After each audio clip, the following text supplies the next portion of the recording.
Hello বন্ধুরা, কেমন আছো? আজকে ছিল আমাদের এক্সামের শেষ দিন আর আমাদের কলেজের সেন্টার পড়েছিল গড়বেতা কলেজে, তাই তোমাদের কলেজটা একবার ঘুরিয়ে দেখিয়ে দিলাম। যেহেতু আমাদের গড়বেতা কলেজে পরীক্ষা পড়েছিল আর গড়বেতা কলেজের অপোজিটে যেই রাস্তাটা, এই রাস্তা দিয়ে 10 মিনিট হেঁটে গেলে বাংলার গ্র্যান্ড ক্যানিয়ন, গনগনি পার্ক, দাঙ্গা।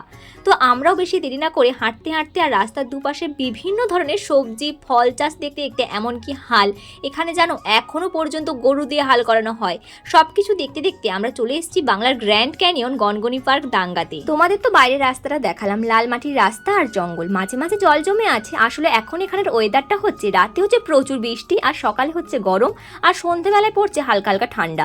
তো বাইরে একই অবস্থা দেখে আমি ভাবলাম হয়তো 5 টাকা করে টিকিট কেটে ভেতরে ঢুকলে অনেক কিছু দেখতে পাবো, কিন্তু ভেতরে ঢুকে বিশ্বাস করো কিচ্ছু দেখতে পাইনি, ফুল গাছ আর উপর থেকে এই ভিউটা ছাড়া। বাধ্য হয়ে আমরা এখন এই পাহাড়ের নিচে নামছি, কিন্তু নেমে তো গেছি, উঠতে যে কি কষ্ট হয়েছে সেটা যারা আমরা নেমেছি তারাই জানি, আর এই গরমের মধ্যে তো আরো বেশি কষ্ট।